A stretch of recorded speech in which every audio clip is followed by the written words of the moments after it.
تو قرآن کہتا ہے وَتَرَكْنَا بَعْضَهُمْ يَوْمَئِذٍ يَمُوجُ فِي بَعْضٍ، ہم ان میں سے بعض کو بعض میں چھوڑ دیں گے، بہت کثرت ہوگی۔ وَنُفِخَ فِي الصُّورِ، اور پھر سور پھونکا جائے گا۔ قرآن میں تو یہ کہ سور پھونکا جائے گا ایسے لگ رہا ہے جیسے فوراً پھونکا جائے گا، مگر احادیث میں تفسیر ہے کہ فوراً نہیں پھونکا جائے گا۔ یاجوج ماجوج قیامت کی نشانیوں میں سے ایک بہت بڑی نشانی ہوگی، یعنی یہ اس بات کی علامت ہوگی کہ اب قیامت بہت قریب ہے۔ تو حضرت عیسیٰ ابن مریم علیہ السلام جب نازل ہوں گے، میں تھوڑی سی ترتیب بیان کر دیتا ہوں کہ کیونکہ بات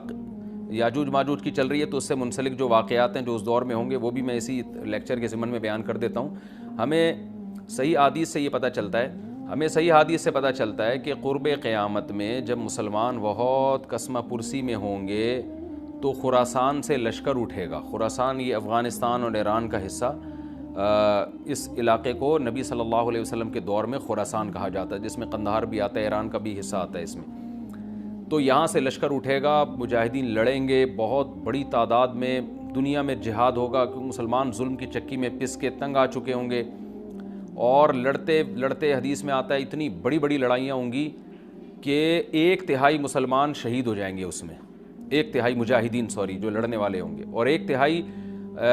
جو ہوں گے وہ میدان جنگ سے بھاگ جائیں گے، اور 1/3 کو اللہ فتح عطا فرمائے گا۔ تو جو 1/3 میدان جنگ سے بھاگ جائیں گے، نبی صلی اللہ علیہ وسلم نے فرمایا ان کی توبہ کبھی قبول نہیں ہوگی۔ جو 1/3 شہید ہو جائیں گے وہ افضل ترین شہداء ہوں گے اس وقت کے، اور 1/3 کو اللہ تعالیٰ غلبہ عطا فرمائیں گے۔ ایک واقعہ تو ہمیں قرب قیامت میں نبی صلی اللہ علیہ وسلم سے یہ ملتا ہے صحیح حدیث سے۔ دوسرا ہمیں یہ ملتا ہے کہ قرب قیامت ہی میں مسلمان قسمہ پرسی کا شکار ہوں گے، تو تلاش کریں گے حضرت مہدی کو، کیونکہ حضرت مہدی وہ شخصیت ہیں جن پہ تمام نیک لوگ جمع ہو جائیں گے اور وہ مسلمانوں کی میدان جنگ میں کمانڈ کریں گے، جہاد میں کمانڈ کریں گے۔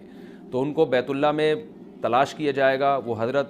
وہ رسول اللہ صلی اللہ علیہ وسلم کی اولاد میں ہوں گے،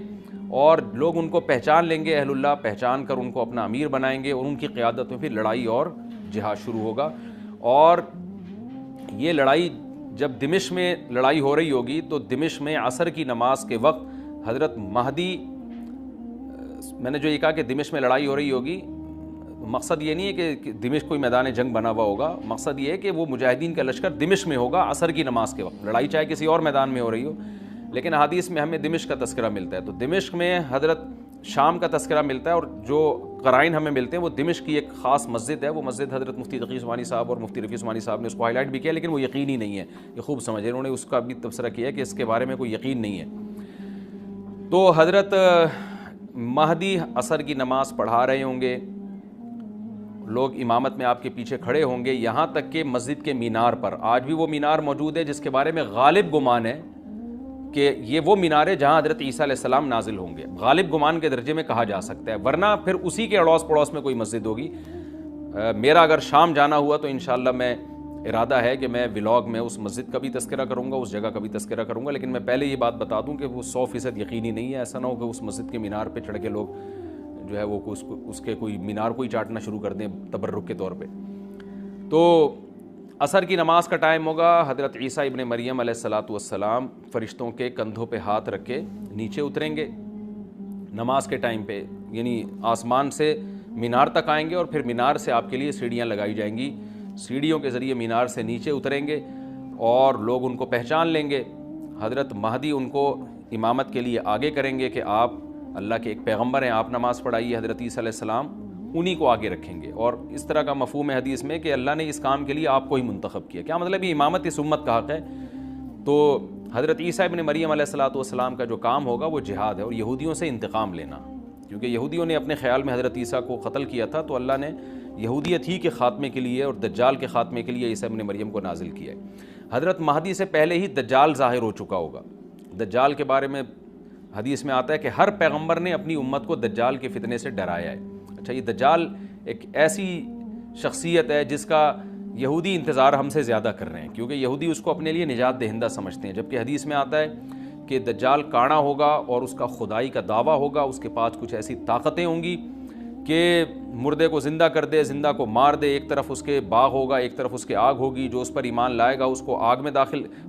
میں داخل کرے گا، اور جو اس پر ایمان نہیں لائے گا اس کو آگ میں داخل کرے گا۔ اور رسول اللہ صلی اللہ علیہ وسلم نے فرمایا اس کی جو آگ ہے حقیقت میں وہ جنت کا باغ ہوگا، اور اس کی جو اس کا جو باغ ہے حقیقت میں وہ جہنم کی آگ ہوگی۔ تو جو نبی کی باتوں پہ یقین کرتے ہیں وہ دجال کے فتنے سے محفوظ رہیں گے۔ اور حدیث میں سورہ کہف کی بھی تلاوت کا حکم ہے، جمعے کے دن جو کہف کی تلاوت کرتا ہے اللہ اس کو دجال کے فتنے سے محفوظ رکھتا ہے۔ اب آپ دیکھیں یہ سورہ کہف میں ہی قیامت کی علامات کا تذکرہ ہے نا، تو شاید اسی وجہ سے کیونکہ جو سورہ کہف پڑھتا رہے گا وہ یاجوج ماجوج کے واقعات بھی پڑھتا رہے گا اور اللہ کی قدرت کے واقعات بھی پڑھتا رہے گا، تو دجال کے فتنے سے اللہ اس کو اس برکت سے بچا کے رکھیں گے، فتنے سے محفوظ رکھیں گے۔ تو وہ ایسی ایسی طاقتیں دکھائے گا، بے وقوف لوگ اس پہ ایمان لے آئیں گے۔ حدیث میں آتا ہے کہ کاڑا کبھی بھی خدا نہیں ہو سکتا، یعنی اس کی تو ایک آنکھ ہوگی نہیں، لیکن بے وقوف لوگ اس کے یہ کچھ ظاہری کمالات دیکھیں گے، یہ نہیں دیکھیں گے کہ یہ تو شکل بھی اس کی اچھی نہیں ہے، یعنی خدا کم از کم جمال والا ہوتا ہے نا، یہ تو ہے بھی کانا، اور اس کے بڑا بڑا کافر بھی لکھا ہوا ہوگا واضح طور پر جس سے پتہ چلے گا۔ لیکن احمق اور بیوقوف لوگ جیسے روحانی عاملوں کے کچھ شعبدے دیکھ کر ان پہ سے متاثر ہو جاتے ہیں نا، روحانی عاملوں کے شعبدے دیکھ کے، تو ایسے ہی دجال کے شعبدے دیکھ کے متاثر ہوں گے۔ تو بہت لوگوں کو، خلقت کو، بہت بڑی امت کو گمراہ کرے گا دجال، اہل اللہ کو اللہ تعالیٰ اس کے فتنے سے محفوظ رکھے گا۔ پھر حضرت عیسیٰ ابن مریم جب نازل ہوں گے تو وہ دجال کو قتل کریں گے۔ حدیث میں آتا ہے کہ نیزے کے ذریعے گھوڑے پہ بیٹھ کے قتل کریں گے۔ علماء نے اس حدیث کا دو مطلب بیان کیے ہیں کہ یا تو اس کا مطلب یہی ہے کہ واقعی گھوڑے پہ بیٹھیں گے، نیزہ استعمال کریں گے، زمین جو ہے وہ اتنی پہلے اس سے جنگیں ہو چکی ہوں گی کہ لوگ دوبارہ تلواروں گھوڑوں کی طرف آ جائیں گے۔ اس بات کا امکان ہے، ہر ملک ایٹمی طاقت بن چکا ہے، تو اگر یہ ایٹم بم سارے ملک آپس میں چلا دیں تو ہم دوبارہ گدے گھوڑوں والی زندگی پر آ جائیں گے، ٹیکنالوجی ساری تباہ و برباد ہو جائے گی، انسان کی ترقی۔ تو اس بات کا بھی امکان ہے کہ کوئی اس سے پہلے ہو سکتا ہے کوئی ایسی جنگ عظیم ہو کہ انسانیت دوبارہ پہاڑوں پتھروں کے دور میں آ جائے۔ لیکن ظاہر یہ معلوم ہوتا ہے کہ رسول اللہ صلی اللہ علیہ وسلم نے جو کلام کیا ہے، ظاہر ہے اس دور کے لحاظ سے جو لوگوں کے جہاں تک جو لوگوں کی مینٹل اپروچ ہے وہاں تک،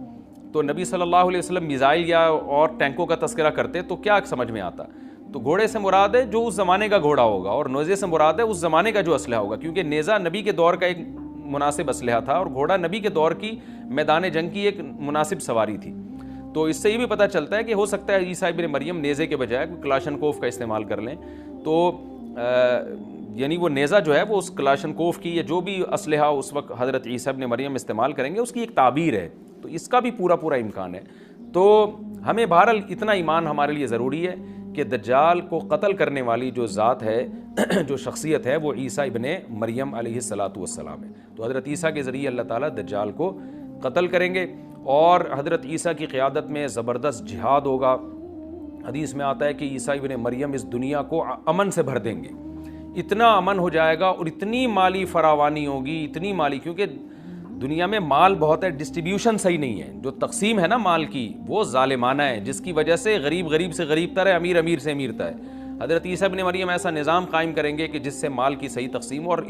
لوگ اٹھیں گے زکوٰۃ کا مستحق تلاش کریں گے اور لوگوں کو زکوٰۃ کا مستحق نظر نہیں آئے گا، غریب تلاش کرنا مشکل ہو جائے گا۔